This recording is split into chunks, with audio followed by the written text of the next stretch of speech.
You're listening to Let's Stay Together Anime Break, the sub-series of Let's Stay Together where we talk about the 2019 anime Fruits Basket. I'm Ellen. And I'm Kayla. And today we're discussing Season 2, Episode 12, which was called You Cried For Me. Or You Cried For Me. No, wait. It would have been Hatori, right? So yeah, it's like You Cried For Me. Yeah, exactly. It makes a difference. I also just checked the Funimation dub, and they're up to episode 7 now. So if you haven't been watching them, you can go back and watch them. Although if you haven't been watching them, you're probably watching Crunchyroll, and that's why you're here, I imagine. They also announced Kimi's voice actor, so that's exciting. Voice actress. Also, Funimation is having a virtual conference on July 3rd and 4th, and there's a Fruits Basket panel sometime during one of those days. So if you're interested in that, there's that happening. I know not much is going on in people's lives right now, so, you know. Yeah. I hope, you at want least. Something new. Yeah, you want something new to stare at on a screen. Yeah. I need more things to stare at on a screen. It's exactly what I need. Yeah. Anyway, those are things that are happening, Funimation-related things. That's all I wanted to say. Anyway, shall we talk about episode 12? We shall. All right, good. This covered chapters 56 and 57 of the manga. In the manga, it was like halfway through the beach, sometime in the middle of the beach arc, and so now they brought it back after the beach arc, so. Yeah, that's why it's so far back. I think the last episode we were in something in the like 60s. And this was covered in our podcast episode 29, which was called It Can't Be True That You Can't Be Happy. So, see, that's the right voice for that line, right? I guess. Yeah. It probably needs to be more screamy, but that's okay. I'll scream later. Is that a threat? Oh, it's not a threat, it's a promise. The episode opens at Shiraki Books, and the kid's teacher, Mayuko, tells her mom that she can watch the shop while her father is sick. She slams the phone down after the call and accidentally knocks over a book containing photos. She picks them up and inspects one that's of her, Kana, and Hatori, and thinks, if there is a way to restore their happiness, I would have tried to find out how. Hatori Sohma enters the store, and Mayuko grimaces. They tease each other. Mayuko says, how's it that the guy I sadly broke up with is a regular here? And Hatori says it's romantic how they keep meeting, and she says there's nothing romantic about them. She reminds him that the book that he ordered won't come until tomorrow, and then she internally laments how she keeps running into him, and that all the Soma kids go to her school, even though it's been over 2 years since that day. And we see a memory of being introduced by Kana to Hatori Sohma. She could tell that they were dating even though they didn't mention it, but like an idiot, she started to fall for him. Kana tells Hatori about the bookstore, and while visiting for the first time, he calls her Mayu, and she teases him about being so familiar. He apologizes. He probably picked it up from Kana. She talks about Mayuko often. She trusts her. Mayuko says that it's because they're best friends. Whenever I'm with Kana, I feel like I can be kind too, Mayuko says, and Hatori is like, I know what you mean. Mayuko asks about Hatori's best friends, Shigure and Ayame, and he's like, are they my best friends? She's like, don't ask me. Hatori chuckles, and Mayuko says that she loved that quiet chuckle. She loved everything about him. She met Shigure and Ayame and learned more about Hatori, and one day, Shigure visits her while she's tending to the yard. They talk about how Kana and Hatori are dating, and she wonders why they won't say anything about it. Shigure says it's sometimes better not to know. Maybe Kana thinks that it's more harmonious to keep it low-key for Mayuko's secret love. Mayuko asks how Shigure knew about her feelings, and he says that he's perceptive about that kind of thing. You should just steal him, he suggests. Shigure suggests that they go out instead. Mayuko seems lonely, and he's bored. Mayuko remembers Hatori and Kana's speechless faces when she told them that she was dating Shigure. They were together, but they never embraced or kissed. In her memory, she sits reading with Shigure inside. She looks outside and sees Hatori passing by. Kana catches up to him and grabs his sleeve, and Tori looks back at her lovingly, and they smile. Mayuko grabs Shigure's sleeve in the same way. Without looking at her, he asks, what? Nothing, she says. Later, while shopping, Kana asks how things are going with Shigure. She's worried about the two of them. Mayuko says that she shouldn't worry about her. You're the one who I want to find happiness, she thinks. Sometime later, snow falls. Mayuko visits Kana at the main estate. She sits alone in a darkened room, the light and happiness drained from her face. I'm sorry to be such a mess when it's been so long, Kana says slowly. Mayuko tells her not to worry, but it has been a long time. Shigure helped her sneak in to visit. Kana asks if Mayuko's seen Hatori. Hatori injured his eye, Kana says, eyes wide and slowly becoming hysterical. It was all my fault. What should I do? She calls over to Mayuko. It can't be undone, and it was all my fault. Even though I was right next to him, he was hurt so badly. Mayuko holds her, shocked and upset, and Kana raises her arms, flailing, grasping at something unseen. I couldn't protect him. I couldn't. Mayuko leaves. Shigure stands nearby, arms crossed. See, I told you it'd be better not to see her, he says, and then asks if she wants to see Hatori too. Mayuko passes him silently and leaves. Mayuko narrates, I didn't care why or how, but their happiness was broken and done. In the spring, Mayuko visits Kana again. They sit outside together. She is smiling again and speaking with more vigor. Kana says that she's fine now. Of course, Hatori-san told me to spend some time recuperating for a while, she says, and Mayuko frowns at the formality and says, you really did forget, under her breath. Shigure told her about the memory suppression. She wonders how Hatori felt erasing Kana's memories. Kana asks about Mayuko and Shigure. They broke up, and Kana is, to be honest, a little relieved. Someone more like Hatori-san would be better for Mayuko, she says. Mayuko says someone like Kana would be better for him, but Kana denies it. Mayuko remembers them together and thinks, I wanted you to be happy, and she starts to cry. People don't fall in love with others to be sad or lonely, Mayuko narrates as we transition to the present, and at the store, Shigure tells her that Hatori has moved on and has a new girlfriend. Don't you think you're an idiot, he says. Kana and Hatori have found their happiness. It all ended with Hatori before you could do anything about your feelings. Doesn't that make you feel lonely? I'll go out again with you if you like. No thanks, no way. Allow me to refrain, Mayuko says. After more banter, Shigure leaves. She looks back at the photos of her, Kana, and Hatori and wonders if it's time for her to find her own happiness. Another customer enters, but before Mayuko can finish greeting him, she realizes it's Hatori. He says it's been a long time, more than 2 years, and the shop hasn't changed. And neither have you, he thinks, remembering visiting for the first time. Mayuko says that just looking at him in the suit he's wearing makes her hot, and he's like, I'm sorry. Then she subtly tucks the photo that she was looking at away and says that he surprised her. Shigure was just there and they were chatting. Hatori says that he came to pick up the book Shigure ordered for him, that he conveniently never mentioned was for Hatori, which Mayuko realizes obviously he orchestrated on purpose so that they would meet. Hatori says that he'll come tomorrow and apologizes for visiting so suddenly. Mayuko turns to the phone to call Shigure, but stops herself, thinking that one of the kids might answer because it's summer break. She thinks about Hatori. He didn't seem happy like he used to. At the main house, Hatori returns and a maid greets him and sasses him. Akito's been calling for him.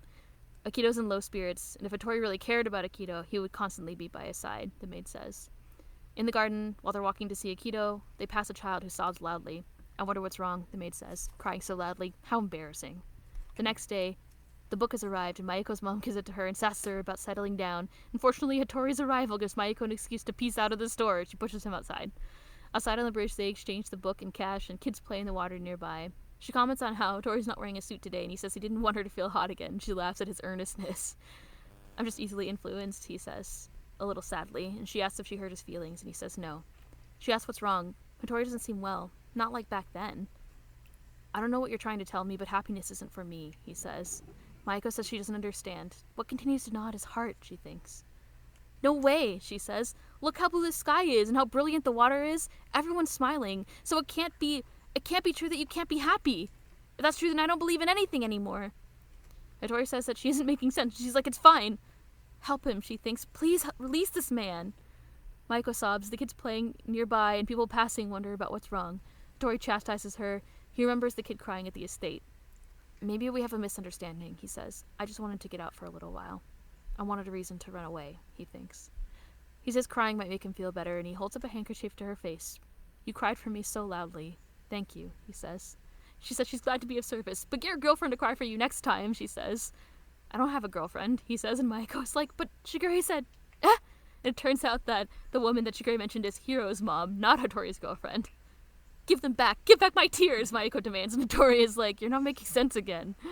Yeah, so she'd like to go get something to eat. It's such a fine day after all. And they smile.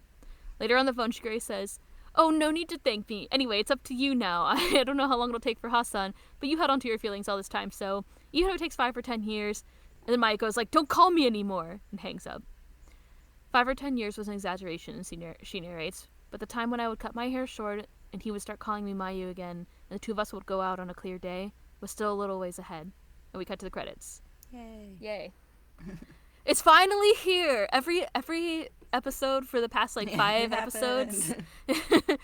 In the spoilers, I complained about how they hadn't had this episode yet, because, like I said, it was kind of, in the middle of the beach arc.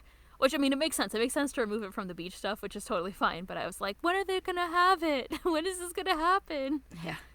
I really like Mayuko as a character, and she wasn't featured.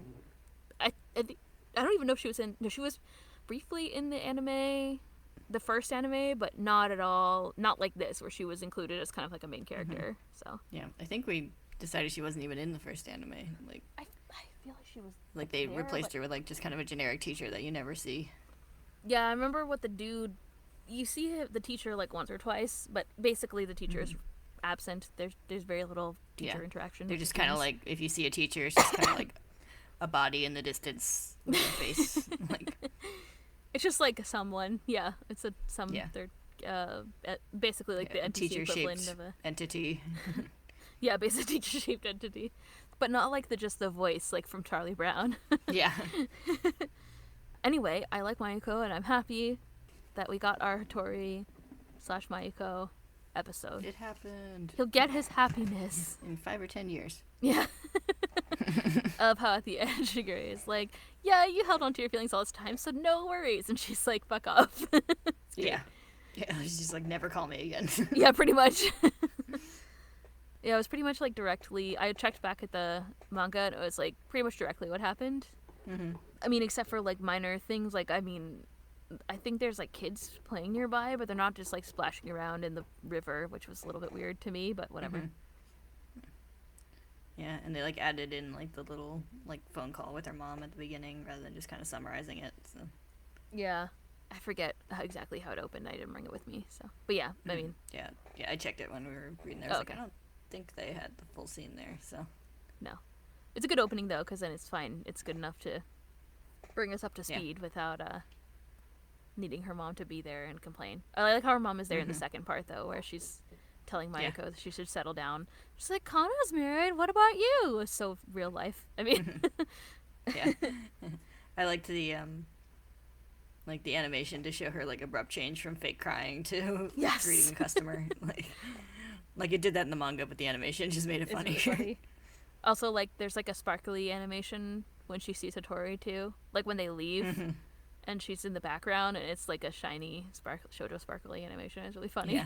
She's like, oh, is that your new boyfriend? And she's like, no, get out. Like, pushes Hatori out. Also, like, how on the bridge, Mayuko gives him the book, and then he just hands her cash. She's, like, not even looking at him. It's really funny. Yeah. There's something about that little exchange that was really cute.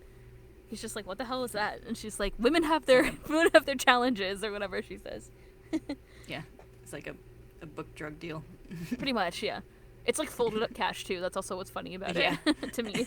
In broad daylight, even. Yeah. In front of children. I thought one thing that was kind of interesting, which I didn't really notice the first time we were reading this, but maybe it's just kind of like because of other stuff that we've read or just seeing it animated, just like emphasized it more, which was just again, we have this like the family. There's an ongoing metaphor in Fruits Basket about, not a metaphor, I don't know, representing like the inside of the Sohma estate and the outside, and there was a couple of things that like I felt like really emphasized that. So when Hatori's walking with the maid, he like goes into the kind of like the darkened like part when he's on his way to see Akito, which we saw before with Kureno in the anime. And the other thing that's kind of interesting to me is like, I don't know, here it's like used a little bit differently, but I felt like it was another emphasizing like things being different on the inside and outside, where like Mayuko is with Shigure inside and she like looks outside and sees Hatori passing by, and like it's used to contrast their relationship almost. I don't know. And also when the one that I was thinking of, which I didn't put in my notes, which is why it took me a second to think of it, is that when Mayuko goes to see Kana after after his eye's injured, the room is like super dark. Like it's just shown to be like sad and whatever, but like, I mean, outside it's snowing, so it's a bit lighter and stuff, but in her room, she's like clearly in darkness and alone inside the estate. Mayuko says that Shigure helped her sneak in, so she's obviously inside the main house, like inside the main estate. So, I don't know. It's just interesting how they kind of use this like metaphor of getting involved with the family is getting involved with something like darker and kind of sinister, it seems like. It's something that we've seen before over and over again. But I just didn't think about it when we read these chapters. Like, it's not something I think we would have commented on as like something that was represented in this chapter, and the anime, I felt like it added to that theme, I guess, a bit. I don't know how to describe it, if it's just a visual thing or like an actual story theme, but I mean it kind of is, I think. So yeah, I don't know what I'm saying anymore. Who knows? Yeah, I noticed the darkened room thing again, so yeah. I think the actual, like, the settings and stuff are not different from the manga, but, like, the way it's animated makes it stand out more, whereas it didn't very much in the manga, I guess. That's what I'm trying to say. It was dark. I felt like the whole scene with Kana, I was, like, holding my breath, because I knew that she was going to be freaking out. It was uncomfortable. Is that a thing normal people do when they watch uncomfortable stuff? It was tense. Yeah, her face is way scary. Oh, it's real scary. It's scarier than like Akito. It was scarier than the manga, for sure. She was intensely grief-stricken about the thing that happened to Hatori. Yeah. And, like, traumatized, I guess, from what Akito did, which we saw before in the first season. That was the, like, Akito in the room with the mirrors scene, which was freaky in and of itself, so. Yeah. I don't know if this is, like, I feel like it's different. I think they added more of, like, Kana saying it's all my fault. I don't know. More, I don't think she said it, like, as repetitively in the manga, which I Yeah. thought was kind of a nice callback to, like, Akito repeatedly shouting, like, it's all your fault. It's all your fault. Yeah, it kind of shows, like, she really, like, internalized that blame. It looks like, because in that scene before, like, at the end, it also looks like Kana's really, like, taking what Akito's saying to heart, too. Like, she isn't able to help Hatori. Not that I would expect her to or anything like that, but, like, she's a victim as well. Like, Hatori is someone who gets physically attacked, but Akito is able to, like, really manipulate her as well. And you see it a little bit at the end of that episode, but I think this shows how intense that was for Kana, I guess. Yeah. How dark, and also how powerful, I guess, Akito is. Even to people who aren't, like, we've talked a lot about how Akito seems to have this, like, power over the Junichi, but it's almost like because of the relationship Kana has with Hatori, or the kind of person that she is or something, Akito also has this, like, power over her too that we see in this. Yeah. Which is interesting. It doesn't seem to happen much in the story. Also never thought about it that way. I think we don't see, like, Akito, like, being directly, like, you know, at peak Akito with outsiders that often. Yeah. Well, I guess, like, the strength of the proposition was enough to make Akito be really angry about it, I guess. Yeah. Like, we talk about, like Cosmo's the one who says that, like, the way his, like, words affect the Zodiac compared to anyone else is, like, much stronger. And, like, he doesn't see him as, like, anything more than, like, a, you know, like a child throwing a tantrum. But, like, we never see, like, what their interactions are like, and it seems unlikely that Akito would be, like, you know, screaming that kind of abuse at Cosmo. Yeah, I was gonna say, well, Cosmo could also fuck Akito up, probably. I mean, he's like a fourth or fifth dan karate master or something insane, I forget. Yeah. So, maybe that's why he thinks of Akito that way. But, and probably Akito doesn't, I'm sure Akito doesn't do, I don't know. Like, who knows if Akito and Cosmo had a conversation like this one. We never see it in the series, so who knows what their interaction is like. But, yeah, it is interesting to see Akito have that kind of effect on someone outside of the family, but someone who was very involved. Yeah. So. Because, like, we do see that, like, you know, like, Akito is, you know, pretty terrifying to Toru also, even though she doesn't have that, like, the effect of the bond. So, like, when Akito's being super Akito.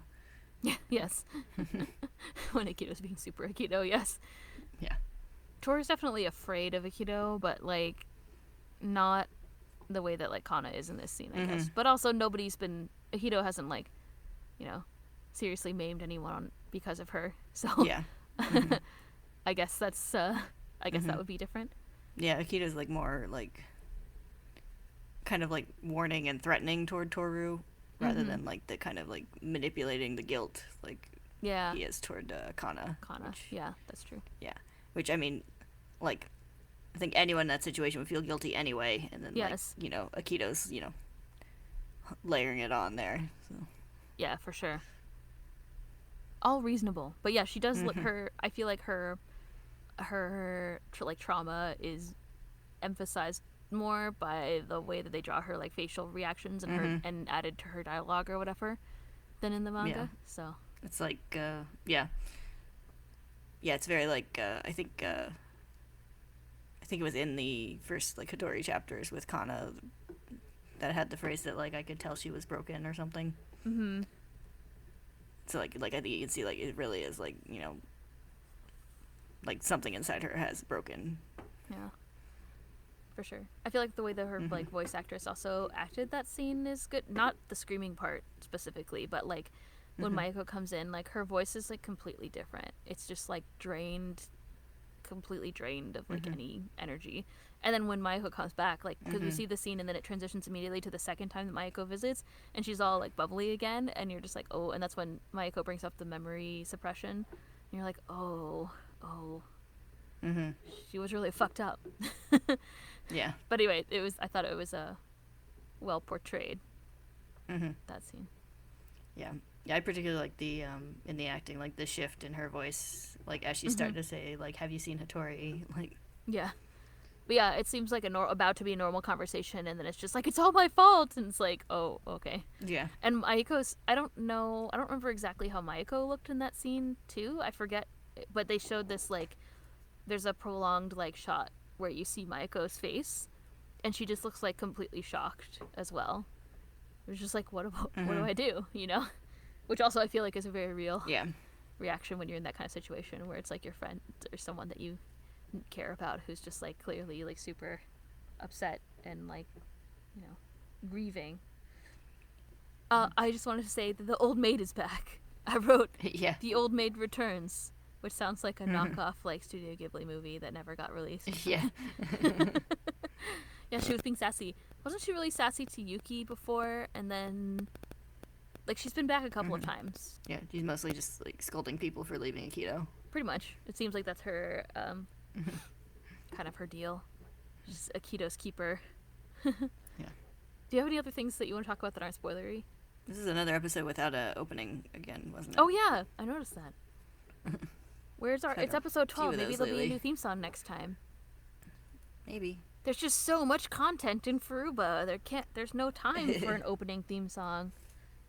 Yeah. Yeah, this was the last episode also had that, the one with Kagura and Kyo. This one had it too. Yeah, and then that Yugi episode a little while back had no ending credits. Right. Oh, the shooting star one. Yeah. The beach. When the Earth was being invaded. Yes. The alien abduction scene that wasn't in the manga. I mean, Yes. yeah, that was interesting. I don't know. I guess so. This is episode 12, so I hope next time there'll be a new opening theme. That'll be fun. Yeah. If they do what they did last season, where they had two. So, an ending, I guess. It'd be a good time to do it. Kind of a transition back into the school year. stuff. Since the opening was very beach heavy. Beach. That's true. The opening scene had the animation had a bunch of beach stuff. So yeah. So we'll talk about spoilers in a second. Thank y'all for listening. Next time we'll talk about episode 13, which is called Sure Thing. In that tone of voice. Yes. So it'll be a good time. Are you excited? I know you are, because I know that you know what's coming. I'm way excited. I'm excited too. We'll talk about it in a second. All right. Thank y'all for listening. We'll see you next time. Bye-bye. Bye.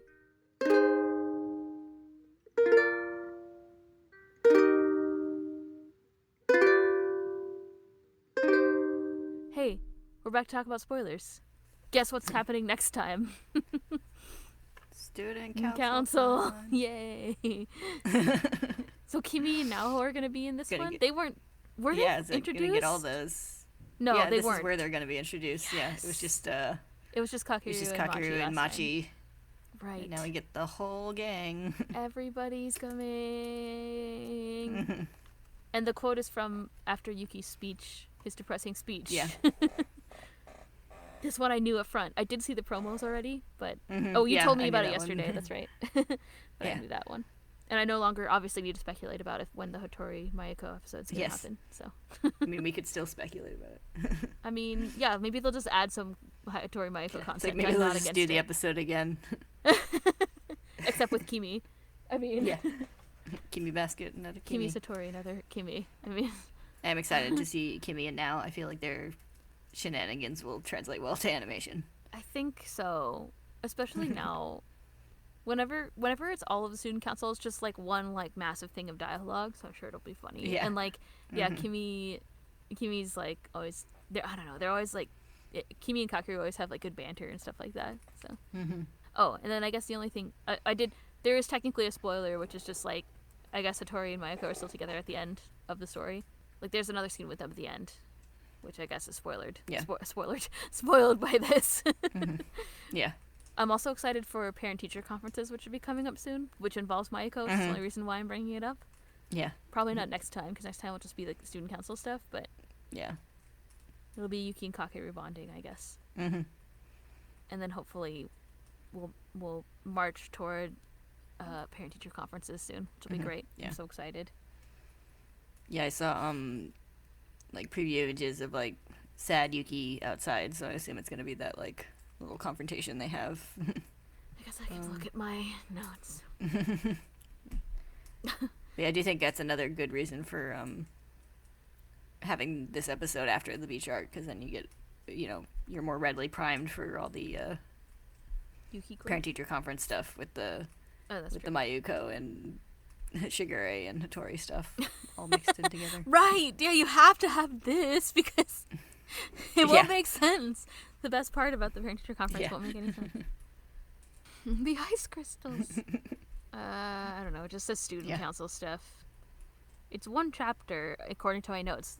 The chapter that's after. It's like...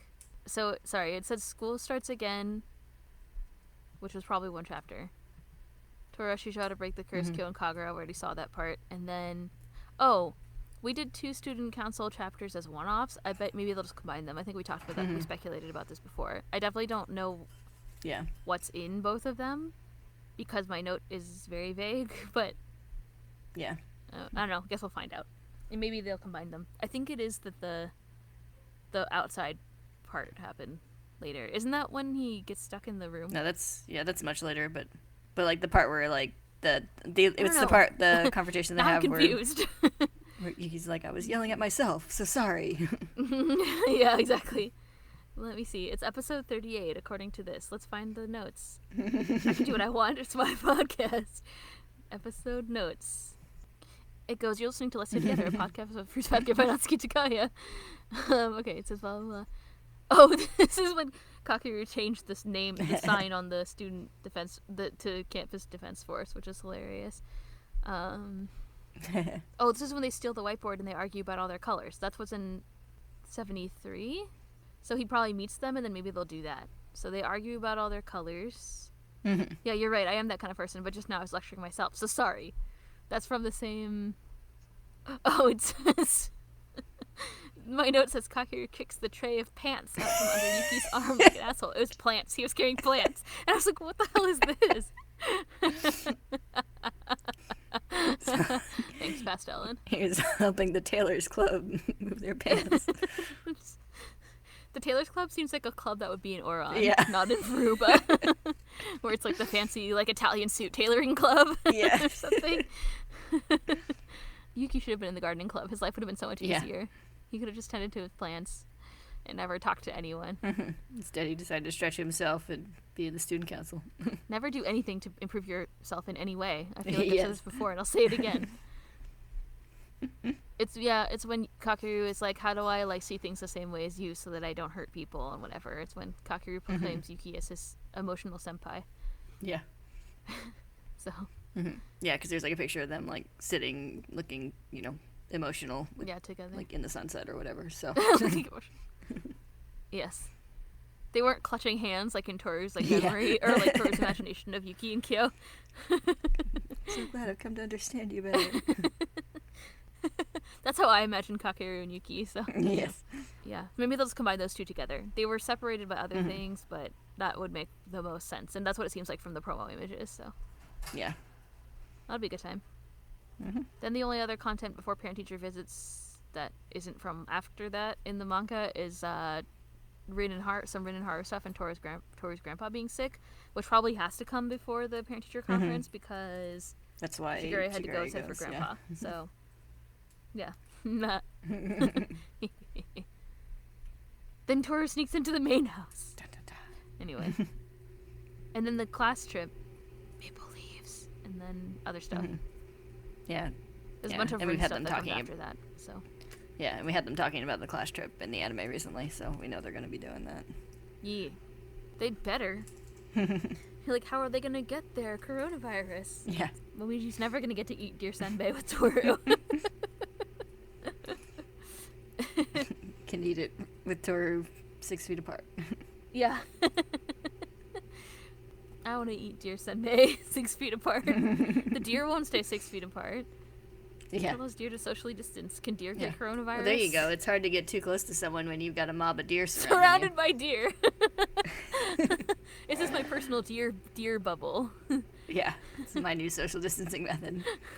A mask and a small herd of deer. You're like, sick 'em, and the deer like steal everything from someone's pockets. It's good. Yeah. Nibble on their fingers. I'm the deer lord. I'm the deer guardian, master of the deer. Anyway, okay, goodbye. Next time, 13, we'll see you. Bye. Bye.